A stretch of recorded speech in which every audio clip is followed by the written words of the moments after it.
So welcome everybody to our third and final keynote of the conference. This is the policy keynote address, which is going to be given by Graeme Roy. So Graeme is a professor of economics at the University of Glasgow and the Dean of External Engagement and the Deputy Head of College in the College of Social Sciences here at Glasgow. Prior to joining the university here, Graeme was the director of the Fraser of Allander Institute at the University of Strathclyde. He's also a former senior civil servant in the Scottish Government, and he was the head of the First Minister's Policy Unit and a senior economic advisor. Graeme's research focuses on economic policy and devolution. In 2022, Graeme was appointed as the chair of the Scottish Fiscal Commission, Scotland's official independent economic and fiscal forecaster, established to support the Scottish budget process. So it's a real honour to introduce Graeme for this morning's talk. The title of his lecture is Who Bears the Risk? The Management of Fiscal Sustainability and Devolution. Graeme is going to talk for around 45 minutes and we're going to take all questions at the end. So Graeme, over to you. Great. Excellent. Okay, brilliant. Thank you very much, and thank you very much for the welcome and the invitation to come along and speak with you this morning about issues which are relating to fiscal sustainability and devolution. And I think the thing that's really nice is a great honour to speak at the Scottish Economic Society in the policy lecture. I think it's a great reflection of the society that every year we have a policy lecture which focuses on the practical and the applied implications of economic issues. In many ways, what I will talk about and the focus on Scotland as a case study reflects a large part of the ambition way back to the start of the society. We heard yesterday at the reception about Sir Alex Cairncross, who was instrumental to founding the Scottish Economic Society, and he was a remarkable person.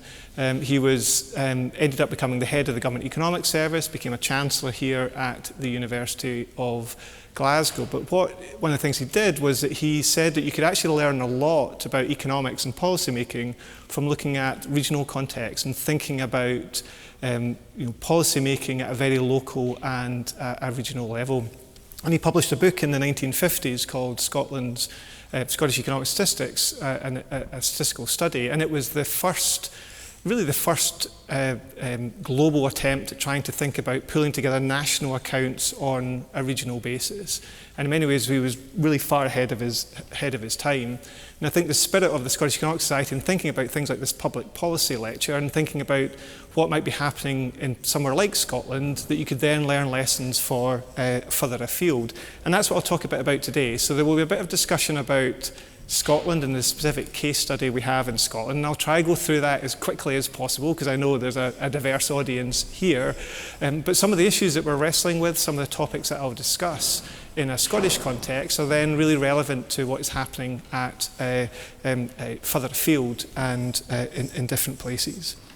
So as I said there, so I'm at the University of Glasgow and at the Scottish Fiscal Commission. The Scottish Fiscal Commission is the independent fiscal authority for Scotland, so I always have to do this caveat at the start, which is if I say something quite spiky and quite really interesting and perhaps a bit risky, and that's with my University of Glasgow hat on. If I say something really boring and factual and really quite dull, then that's me with my Fiscal Commission hat on. And you can judge what balance I struck at the end of the chat. Okay, so what is it I want to talk about? So across policy-making circles, across governments and across the world, there's an increasing focus and interest in issues around fiscal sustainability. So we've had a number of quite significant shocks over the last 10 years or so that have weakened countries' fiscal positions. And there's real concerns about what this might mean for public spending, for taxation in the years ahead because of these succession of shocks. When you overlay that, some big grand challenges that we see coming down the line, whether that be how does the public sector pay for the investments in climate change, how do we deal with the ageing of our population, what does that mean for pension costs, what does that mean for healthcare services, Policymakers and governments are thinking about, well, what might be the fiscal sustainability implications of these huge economic, social and environmental effects? And there's lots of different studies have looked at that. We have the UK Office of Budget Responsibility, the European Commission thinking about these things in quite a significant way. And there's obviously national governments around the world publishing different types of fiscal risks and fiscal sustainability reports. But one of the things that's perhaps missing from this debate, and we don't really see much of this going on, if at all, is thinking about, well, what does this mean within a regional context, or what does this mean in a subcentral context? So what I'm going to try and do is link together issues of fiscal sustainability with the debate around fiscal federalism and fiscal decentralisation.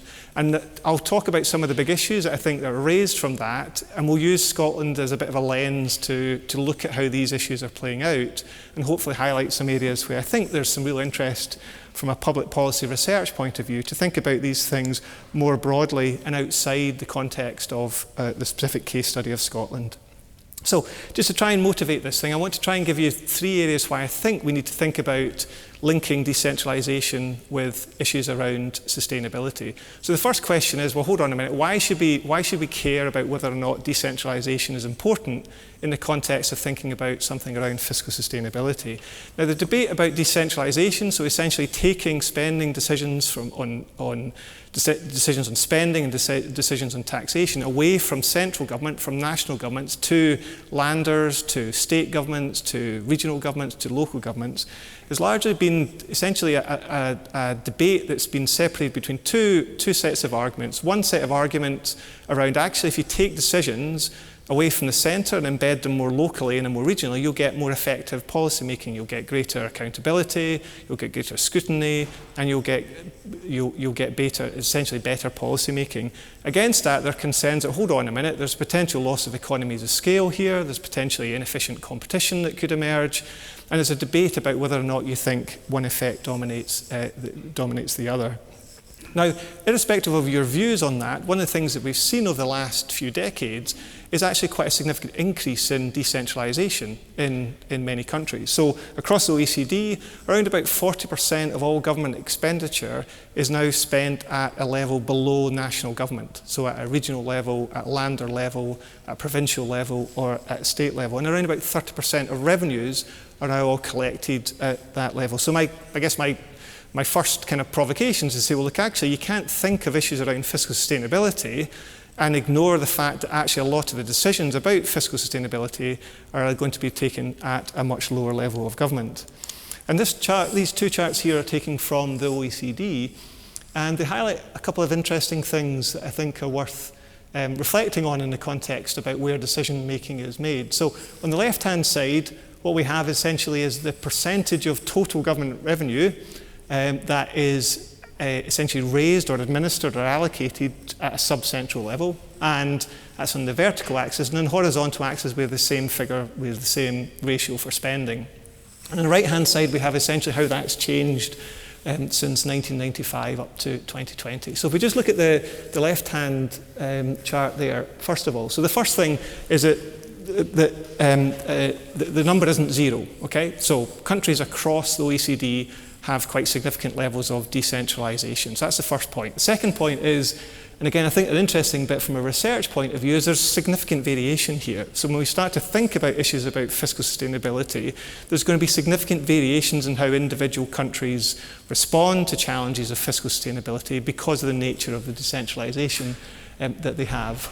The next thing to notice, if you look at the right-hand chart here, on balance, the levels of decentralisation are increasing over time. So countries are becoming more decentralised through a combination of increased expenditure decentralisation and also increased revenue decentralisation, which again means that we need to think about these things from a fiscal sustainability point of view. And then the final thing, and this is something which is plant the seed in your head and we'll come back to that, is that what's quite interesting again is that you'll see there's a 45-degree line there which essentially matches up decentralisation on spending versus decentralisation on revenue. And you see that everyone is below that line.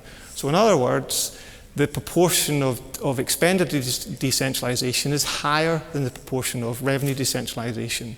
Okay, so that creates what we call a vertical fiscal imbalance. So in other words, decentralised governments are spending more than they're raising in revenue. And the difference is made up of a transfer from central government. Okay, so that's an important part of what we'll talk about, because when you think about issues around fiscal sustainability at a regional level, you can't just think about them what happens at a regional level, you have to think about how they interact with what's happening at a national level. And we'll talk a bit about that when we come to the situation of Scotland. So that's the first thing. So I think there's a motivation there that this is quite interesting, because the scale of decentralisation is quite large, and therefore that has the potential to have an impact on how fiscal sustainability is delivered. The second thing is that there's been a big debate in national policy circles about what do we mean by fiscal sustainability and how do we manage fiscal sustainability. Now, broadly speaking, the debate about fiscal sustainability has largely evolved into essentially saying that the government needs to think about its long-term budget constraints. So is debt on an explosive path? Is borrowing adding to debt on an unsustainable basis? And essentially, is the economy able to grow more quickly than the cost of servicing debt?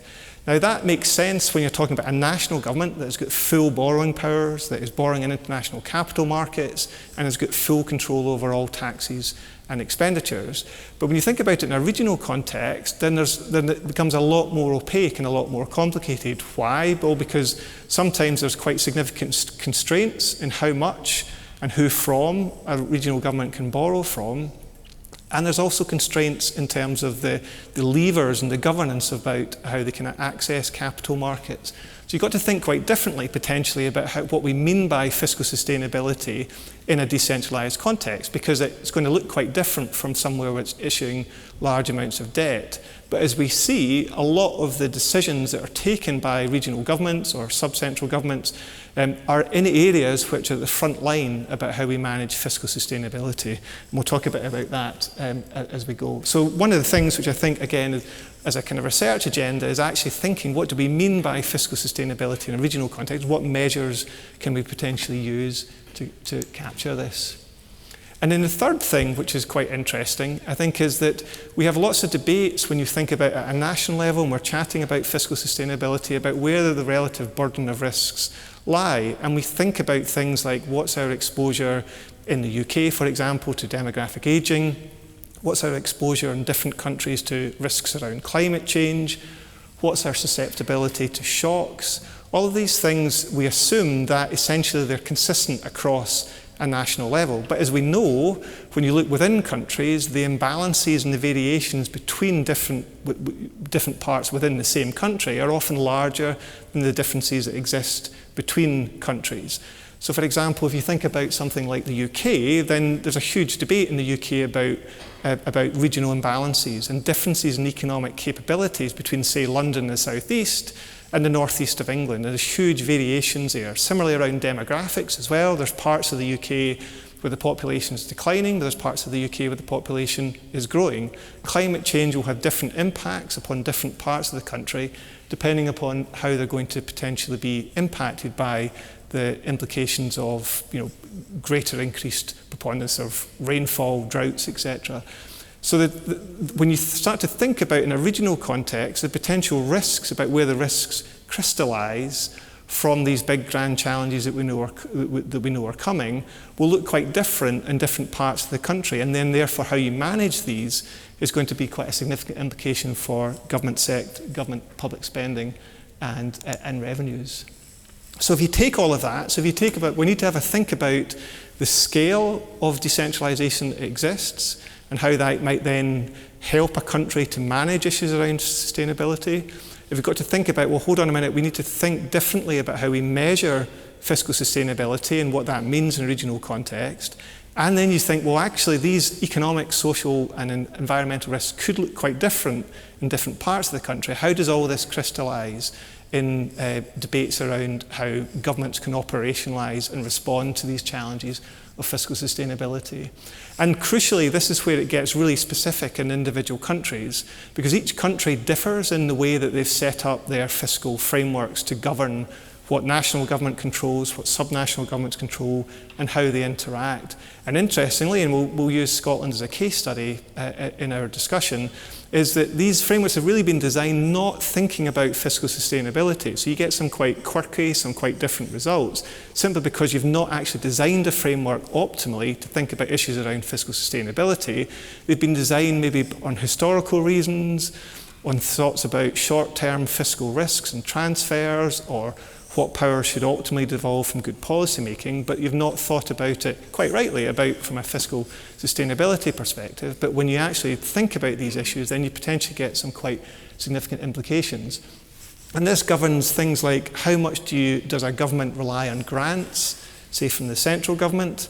So that's very much a system that exists in the UK. It's also the system that exists in Australia. So the state governments in Australia pretty much rely really quite heavily on grants that come from Canberra, which are then allocated out across Australia.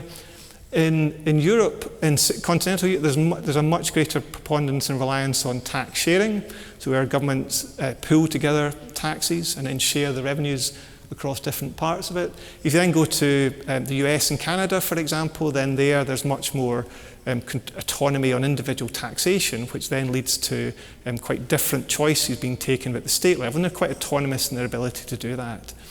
So how you then set up these different fiscal structures on a regional basis will then determine what are these risks around fiscal sustainability and how they translate and they come out. And of course, the final point of all of that is what does the governance arrangements look like for that? So again, in the UK, we have devolved governments and we have a national government, and they essentially operate independently and interact with each other through essentially, government decision making and formal processes for that. But there is no, for example, equivalent of the second chamber in Germany, where regional governments and regional politicians essentially decide and help interact decision making across the country on a regional basis. So again, the governance systems for how you operationalise this again look quite different depending on which country you're in. So once you overlay the unique framework in each country, you get potentially some really quite interesting results.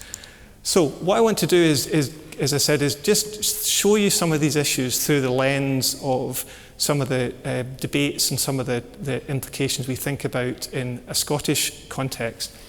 As I said, I'm chair of something called the Scottish Fiscal Commission, and we are the independent forecaster and budget authority for Scotland. So as I was joking with some people earlier on this week, so we're essentially the equivalent of the OBR at the UK level. But when they were deciding about the name for the Scottish Fiscal Commission, calling it the Scottish OBR would spell sober, and given that people think economists are quite dull already, then that was perhaps not the best idea. So we're called the Scottish Fiscal Commission, but essentially we do the same things as the OBR. And we produce the forecasts for the government on the economy and on fiscal policy. And we also essentially make some comments about the government's borrowing levels and the acceptability of that.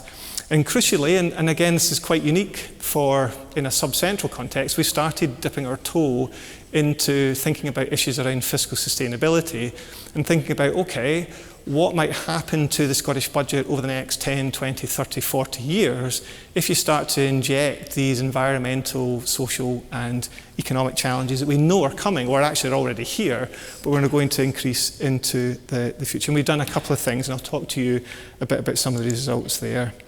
As I said, what I want to do for the next maybe few minutes is just divert a wee bit, just so you understand the context of how things operate in a fiscal context here in Scotland. As I said, it's not so much that Scotland is really interesting, though I would argue it is, but you may disagree with that. But the key point is that just so you understand how some of these issues crystallise in a fiscal sustainability context, and then you can essentially take away the same ideas to any country in the world and think through similar issues and how they interact. So, first thing is that the Scottish Government, so the devolved government here in Scotland, is responsible for around about £51.5 billion of public expenditure. And essentially that covers things like education, covers things like health, transport, justice and policing, increasingly social security, elements of social security, which I'll come back to later, and housing and local government. Now, the one thing that's quite unique or quite important to understand in a Scottish context is that the Scottish Government doesn't just have responsibility for all these areas. There are essentially no constraints on what they can do in those areas, unlike maybe other countries where there's maybe direct grants which dictate what sub-central governments could do. So the Scottish Government could, if they wanted to, spend nothing on education and spend everything on health. So they've got complete freedom to choose how they spend money, just as the way any national government would decide to do. And that's quite important when we come on to some of the issues around fiscal sustainability. So that's what the Scottish Government controls, and we call that devolved expenditure here in Scotland. What does the UK Government then retain? So what's left at a national kind of central government level? Broadly speaking, that controls the macroeconomy levers. So again, we'll come on to this. There's some interesting interactions here on a sustainability point of view when you've got the delivery of some of the big spending elements at a local level, but macro responsibilities at a central level. But they also control some big elements, which again will be important for when we talk about fiscal sustainability. Things like pensions, things like social security and job seekers allowance, energy, and then some broad elements which you'd expect to be controlled at a national level in things like defence and foreign affairs. And as we'll see, around about 2/3 of all public expenditure for Scotland is administered by the Scottish Government. So it's, again, in that point about scale, it's not insignificant in thinking about how you're going to deal with potential some of the implications for fiscal sustainability if 2/3 of public expenditure for Scotland is spent by the devolved government. So that's on the spending side. What about on the revenue side? Okay, so this is where it gets a wee bit technical, and I'll try and do my best to explain it, but give you some key messages that you want to potentially take away from that. So, in the olden days, before we had recent reforms to increase devolution in Scotland, essentially it was a relatively simple framework that existed for how the Scottish budget was determined.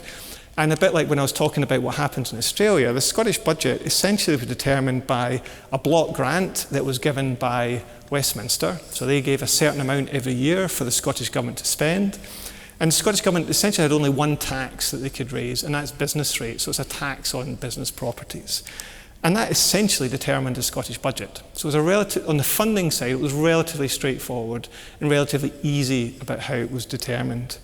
Now, it's quite important to understand from a fiscal sustainability point of view is about how this block grant was determined and has continued to be determined. And again, this is quite interesting from lessons for other countries. So essentially the block grant that Scotland had and still has is determined by a relatively simple formula. And it's called the Barnett formula, and that was named after someone called Joel Barnett, who was the Chief Secretary to Treasury back in the 1970s. And it's quite interesting because all the archives are now published. And essentially, he was Chief Secretary at a time when the UK was going through a fiscal crisis. And essentially, he was getting increasingly annoyed about Scottish MPs lobbying for more and more and more and more money. And he finally lost a rag. And there's a brilliant quote where he says, "I just wanted to get home at night without being badgered for more spending." So what he did was he came up with a really simple calculation. And what that was essentially to say, right, okay, in Scotland, at the time, the Scottish Office, you're responsible for things like education and health, etc. So I'm going to come up with a really simple formula to determine how your budget is going to change every year. And essentially what I'm going to do is I'm going to say, well, how much am I spending on similar services in England, and in that time England and Wales?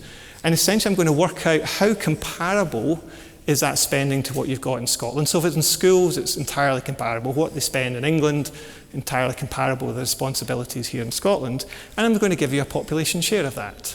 Okay, so if I choose to spend an extra £100 million on schools in England and Wales, your budget is going to go up by a population share of that. So if our population is 10%, we will essentially get £10 million additional into our budget because of that increase taking place in England and Wales. So a really quite simple framework, and it was designed to be temporary.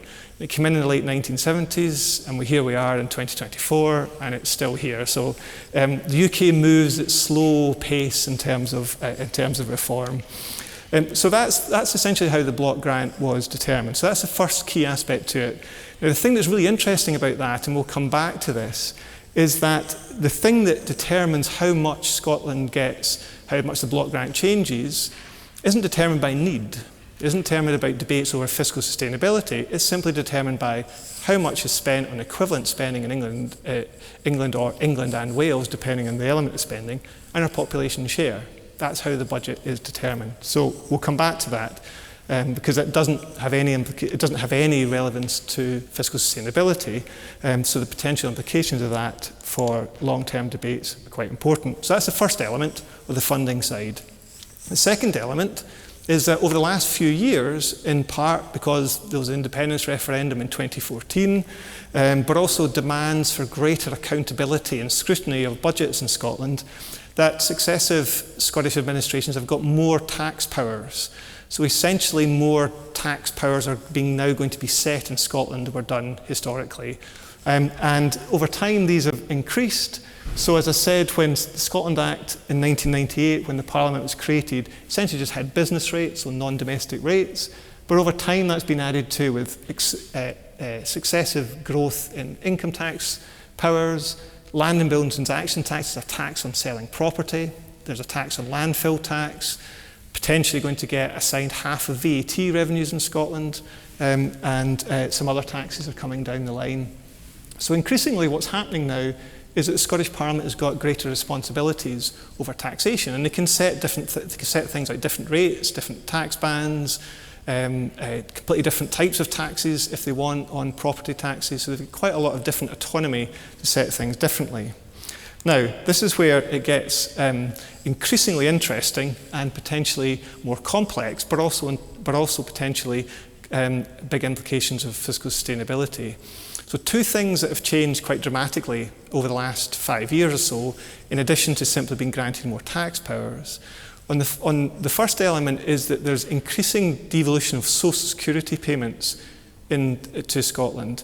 And again, that's quite unique. It's certainly unique in the UK context. But essentially, a lot of the benefits are linked to ill health, and a lot of the benefits that are correlated with age, as ill health or disability increases as we get older, are now devolved essentially the responsibility of the Scottish Government.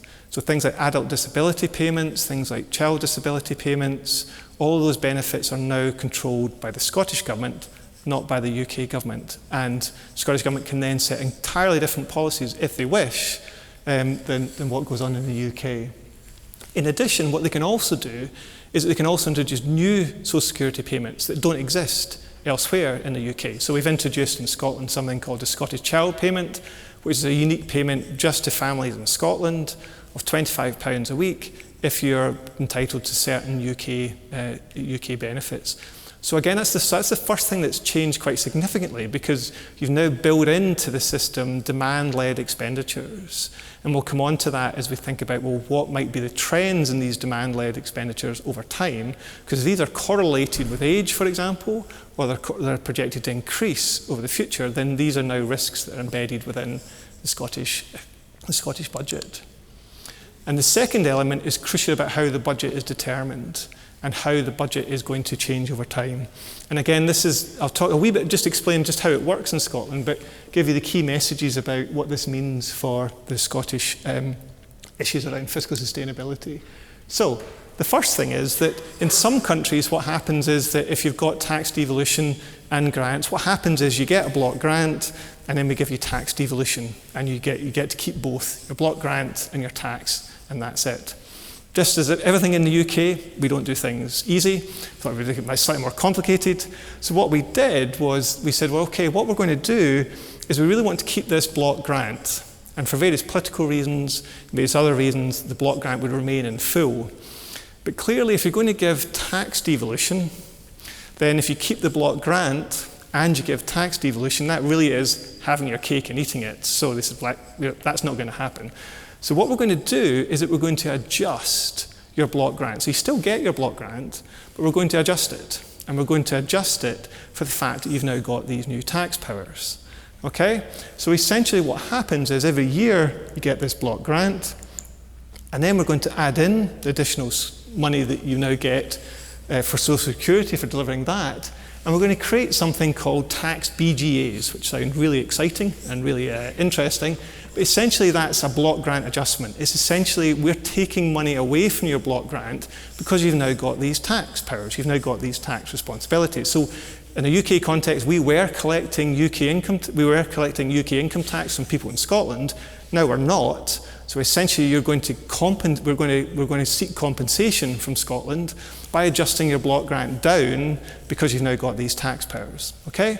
So what, of course, matters in Scotland is that we lose that money from the tax block grants. We get a net block grant, but of course, what we can then do is add in our tax revenues. Okay.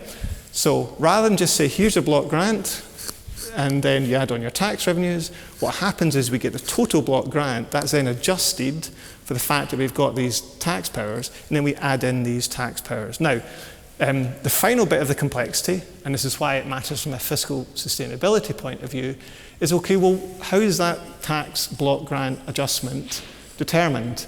So clearly, if we were to just remove how much tax was collected in Scotland, you'd be back to square one. You're taking away with one hand and giving with the other.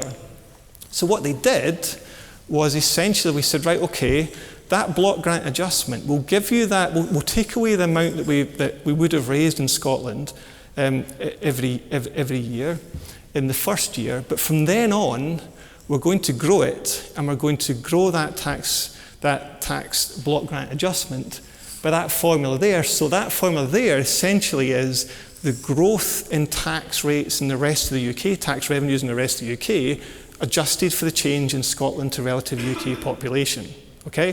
This is where it gets a bit complicated, but the key thing with that is that what happens once you do all the maths and you work out the formula, essentially our tax position, so what's happening to Scotland's taxes relative to whether it's adding to the budget or taking away, essentially is positive if our tax revenues in Scotland on a per capita basis are growing more quickly than tax revenues per capita in England or in England and Wales, depending on the tax. Okay? So essentially, in short, if Scotland can outperform the rest of the UK, get additional revenues. If Scotland lags behind the rest of the UK, we get less revenues, and that tax net position it becomes negative. So, of course, in a sense, from a simplistic point of view, Scotland's tax net position can be better if we choose to seek to raise more revenues than the rest of the UK. So we increase tax rates or tax bands or freeze tax bands, we'll raise more revenue than equivalent revenues will be growing in the rest of the UK. But of course, if our economy grows more slowly than in the rest of the UK, then that tax net position becomes negative. So that's the convoluted, complicated way that essentially we went from tax devolution. But the core anchor with that, and this is where we'll come back to in some of the issues for fiscal sustainability, is the core anchor of that is what really matters is how Scotland does relative to the rest of the UK. Not just how Scotland does on its own, it's the relative performance compared to the UK. And that's where the risk transfer comes through. So that's how the budget transfers to the Scottish budget. Okay, so given all of that, given I've explained the Scottish system, how does this then come through within a fiscal sustainability point of view? And then I'll conclude with some of the kind of core themes that we pick up from. So as the first thing is, well, how do you define fiscal sustainability in this context? Because clearly Scottish Government doesn't issue debt like the UK Government, doesn't have a big debt, doesn't have a debt management office, it's constrained in how much borrowing it does. So you have to think about new ways of coming up with measuring fiscal sustainability. So what we do is we say, well, hold on a minute, what's quite interesting is to think about how Scottish spending will evolve over time and what are the pressures that exist there, but crucially, how might funding evolve over time? And that funding element, so that simple gap there, so the gap, the difference between the funding and spending over the share of spending, essentially determines how much of existing spending essentially is going to not be catered for by the growing elements of any gap between how much money you might be getting and your commitments over time. And crucially, why that's quite an interest, it's a really simple equation, but it's quite a powerful equation about showing what's going on here, is that gap can be changing, it can be getting bigger for a variety of different reasons. It could be getting bigger because your funding is being squeezed, so because maybe the block grant is not growing as quickly as your spending commitments, or it could be your tax revenues are not growing as quickly as your spending commitments, or it could be increasing because your spending commitments are increasing faster than your funding elements. So what's really crucial in a Scottish context isn't just what's happening to spending or taxes in Scotland, but the overall funding element that takes place over time. So that's what we define when we look at our stuff around fiscal sustainability. And you can see, so this just gives you a relative ideas about the relative shares of spending, the relative shares of funding elements that exist in Scotland. And you'll see the core element of the block grant. So even despite all these tax changes we've had in Scotland, the block grant is still one of the core elements about what funds the Scottish budget. So if you think about where the pressures are in funding, it isn't just what's happening to your tax position, it's about what's happening to the block grant. And we'll come back to that when we talk about where some of the potential risks come from and interactions between decisions that are taken in the UK, but also impact through to Scotland. So that's the first thing. And the second thing I said was, look, what about the scale here?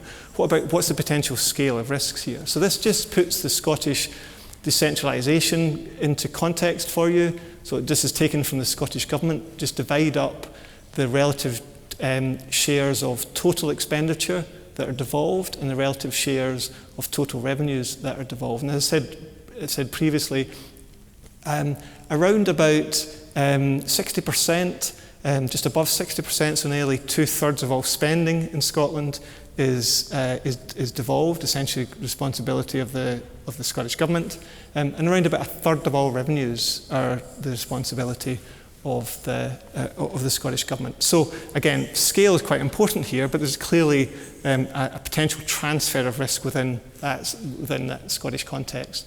The thing that's perhaps more interesting is if you look at what elements the Scottish Government controls, so what are the areas of responsibility that the Scottish Government has for, and what's the relative scale of these elements within the overall budget. If you just think about the top, if you just look at the top three here, so the first one is health and social care. So if we think about the demographic implications and the potential implications for health, that's the largest component of the Scottish budget. If you think about other issues around inequality, social justice, again a big issue around fiscal sustainability, that's the second largest component of the Scottish budget. And if you think about things like climate change, that's the third largest component of the Scottish budget. So not only is scale quite important, but if you look at the components of what the Scottish Government is responsible for and spending on, the biggest elements are the ones that are potentially most exposed to what might be happening to fiscal sustainability. So they're very much in the front line in thinking around what might happen to fiscal sustainability over time. And then the third thing is, if you think about what's happening to some of the risks around fiscal sustainability, I'll show you this, how this compares with the UK when we think about asymmetric risks. But Scotland's population is ageing, and it's ageing quite rapidly, like many other high-income economies. So if you look at the figures for Scotland, so back in '97, so around about 25 years ago, the share of the population that was 65 plus, so essentially of pension age, had increased from around about 16 to 20%. It's projected to rise to nearly over 30% by 2072. And the old age dependency ratio is projected to rise to above 1 in 2 over that same time period. So the population is aging. It's aging quite rapidly in Scotland.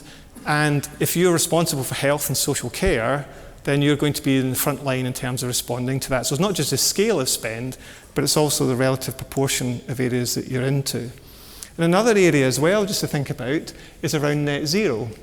So we know that there's going to have to be a significant investment across the UK into net zero, into addressing climate change. And again, if you look at where the burden of responsibility for investment in the public sector is going to lie, the majority of it is actually going to rest within devolved areas.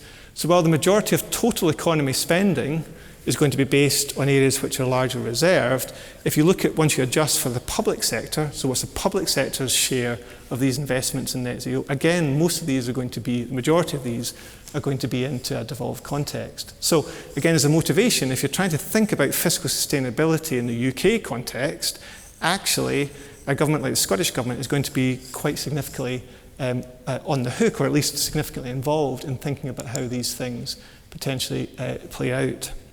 So that's the scale, and that's how we define fiscal sustainability. So what about the issues around asymmetry of risks, and where does the relative balance of risks lie in there? So in order to understand some of these, what we need to think about is where potentially risks might be different in different parts of the UK and where risks might be more or less significant in Scotland relative to elsewhere. And you can think about areas just off the top of your head about differences in population across countries, about climate change. Again, in the UK context, is the cost of adapting to climate change going to be bigger in places like London and the South East? There's going to be more impact on Scotland. All those things really matter. And if you look at just population as a really good example of that, you see quite a difference in Scotland's population projections relative to the UK as a whole. So Scotland's population projected to age more rapidly in the short term, and our total population is projected to decline. That's not the case in the UK. Now, why I'm using Scotland as an example here, you can think of any region in Europe that will have differences in its population dynamics relative to the national average. So again, all else remaining equal, if you're dealing with a shared risk of an ageing population, that risk is not equally distributed across different parts of the country. And in the case of Scotland, we have potentially arguably have a higher risk of an ageing population, a declining population, than elsewhere in the UK. And that's then, therefore, for the Scottish Government to manage all of that.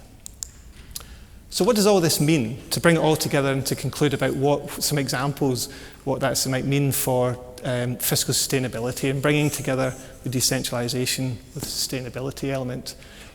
So the first thing to think about from a Scottish perspective, one of the implications for that, is that because we've had to define fiscal sustainability differently, because you can't borrow and you've got limited reserves, that means that when politicians are thinking about how they respond to challenges around fiscal sustainability, they have to do it year on year. So you can't, for example, if you're trying to tackle, this example here, if you're trying to tackle health, for example, you can push forward health spending with an ageing population and you see it just explodes. It continues to increase as more and more money goes into an ageing population.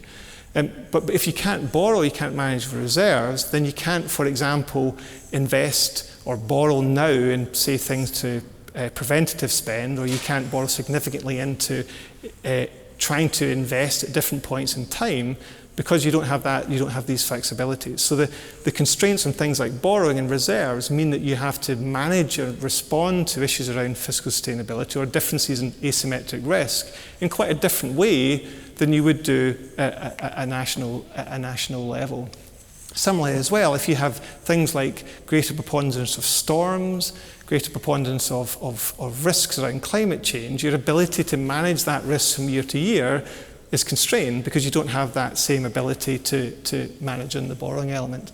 So thinking about how the fiscal frameworks at a decentralised level overlay on management of some of your risks can actually highlight some of the quite interesting and different ways that fiscal sustainability can play out in terms of public policy.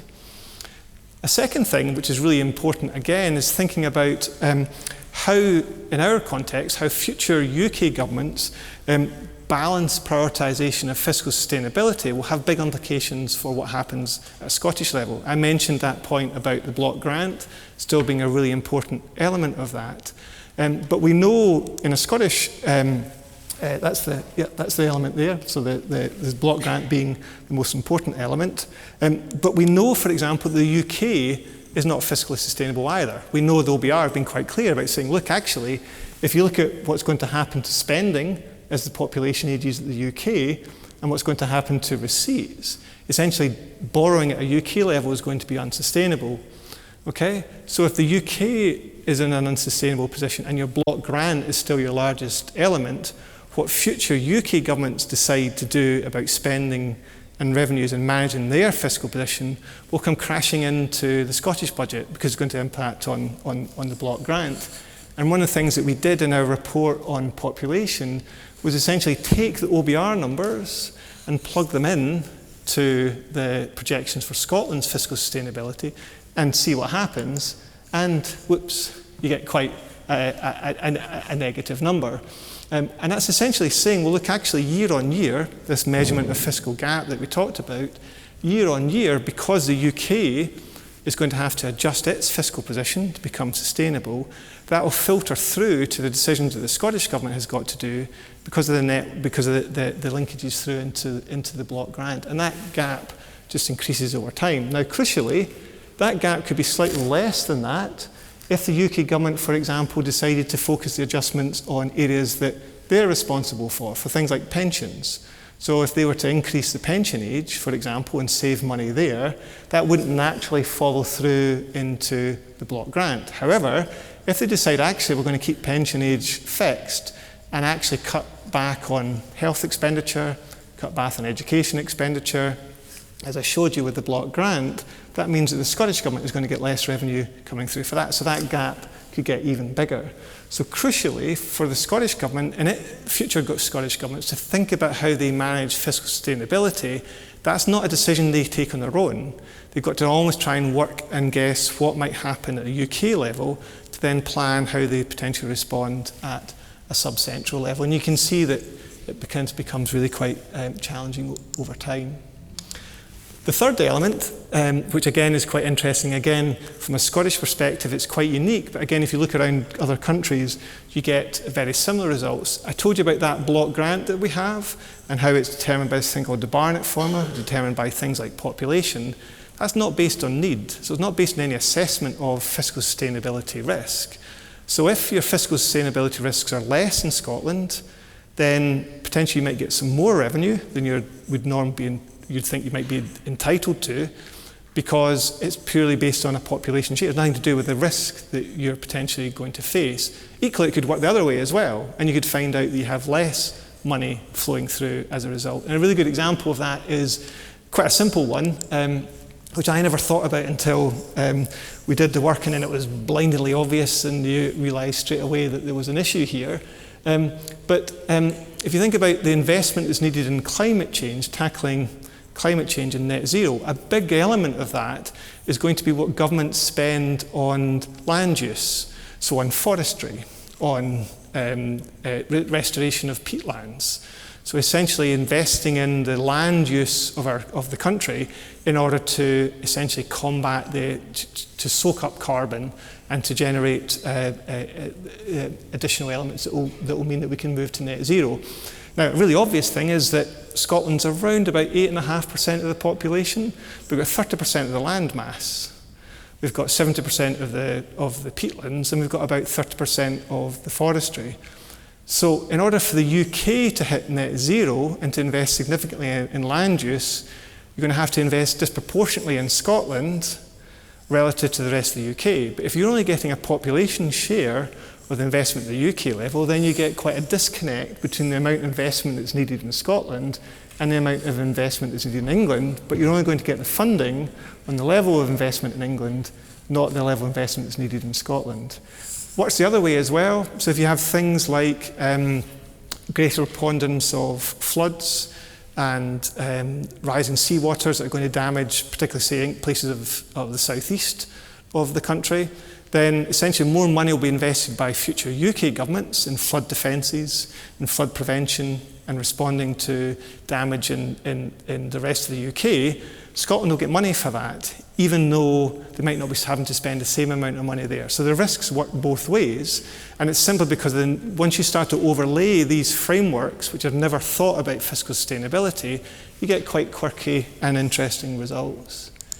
And then one final thing before I talk a bit about the spending and the particular devolved elements, but on the interaction about how things work, is that once you start to think about the optimal policy responses, the optimal policy responses aren't just shaped by the right policy outcomes, but they're shaped by the framework that you have, there. So an example of that I mentioned when I talked about what matters for Scotland's net tax position is the relative growth in Scottish tax receipts per head relative to the rest of the UK per head. Okay, so it's all about relative per capita performance on taxation.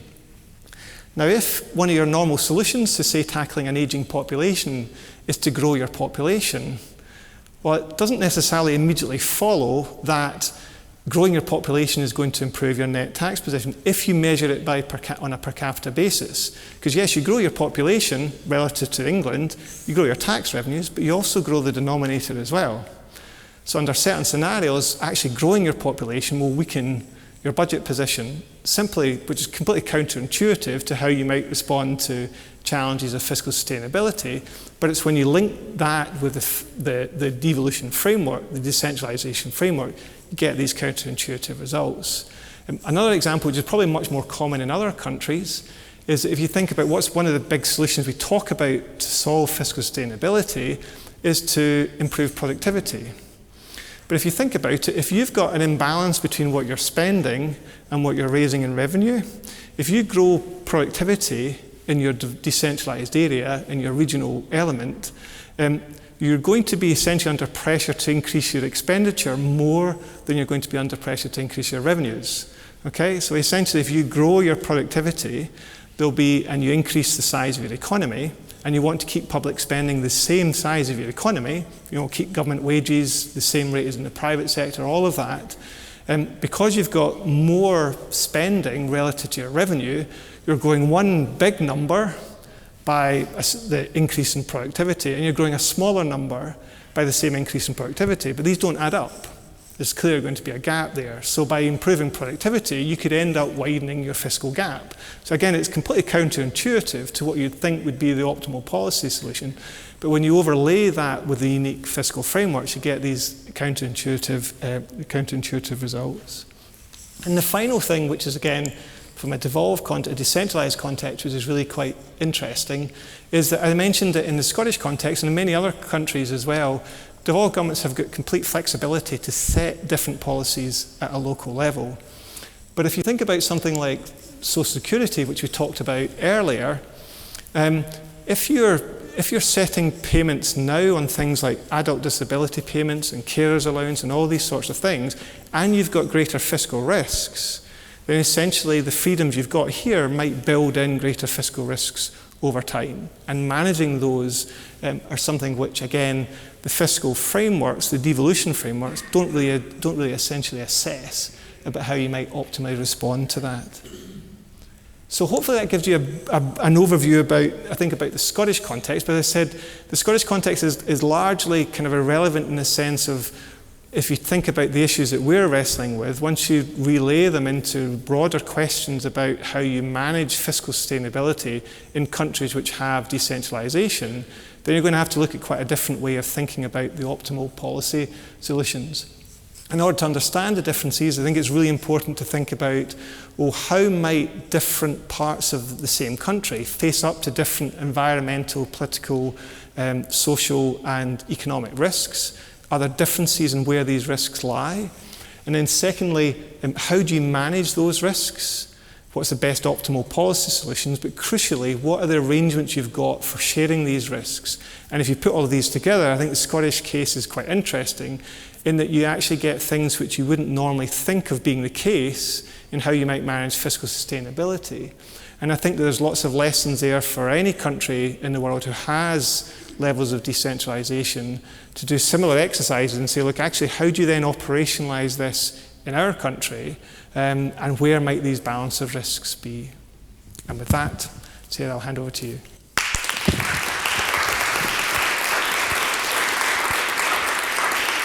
Many thanks, Graeme. I think after that, I'm even more impressed by the job that you do in terms of chairing the Fiscal Commission. So we have a little bit of time for questions. So.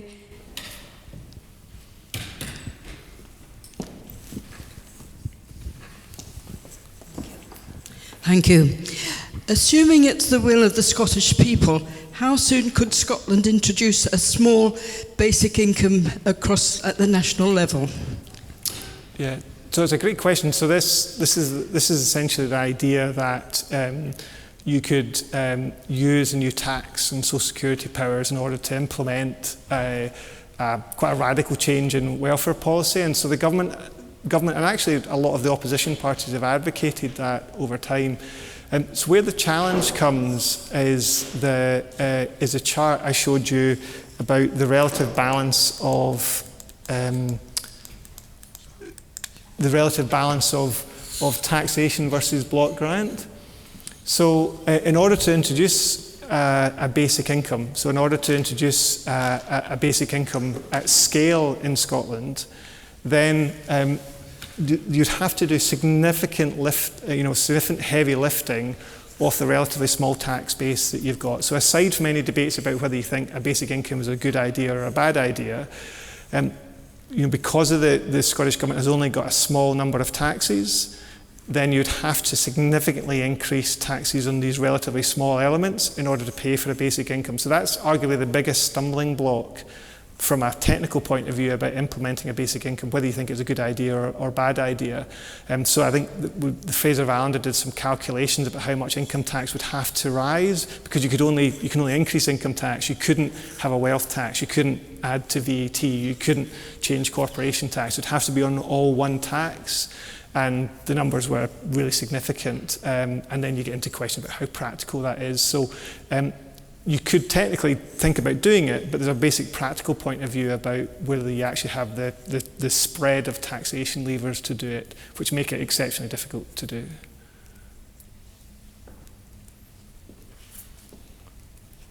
I can see Tanya's got a hand up.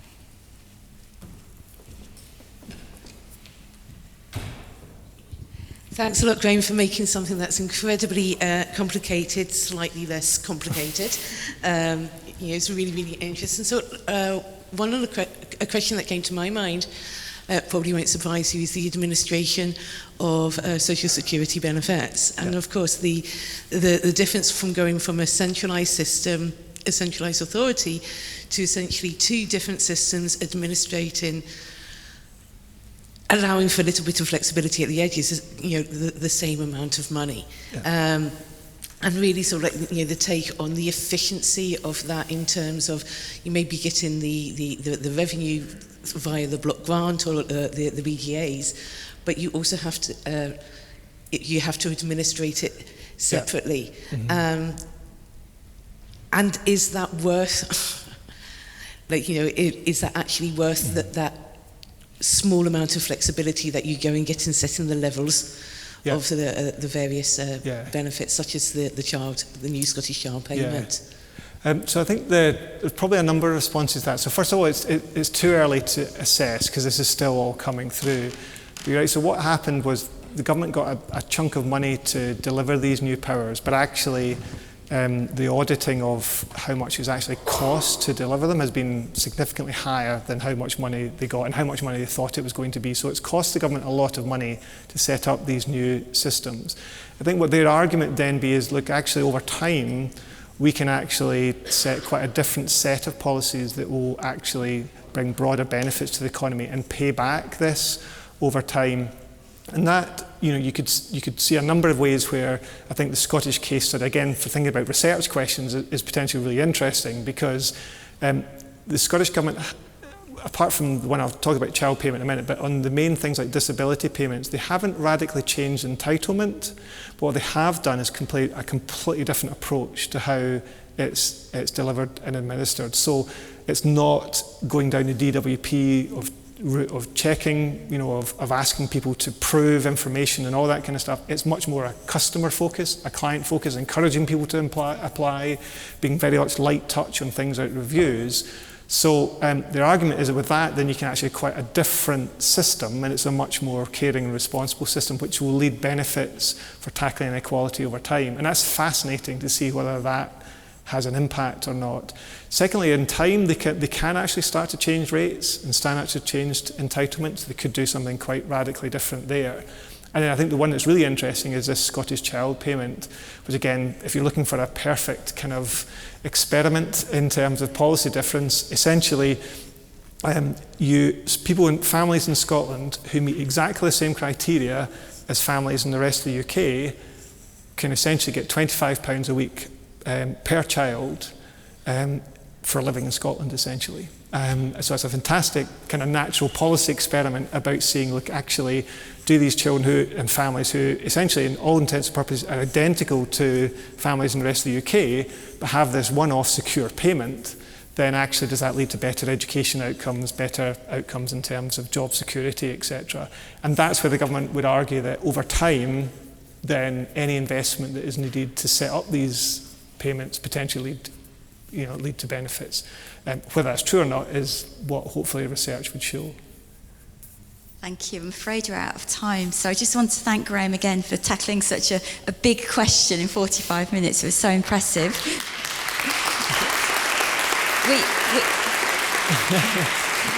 We have a small gift for you.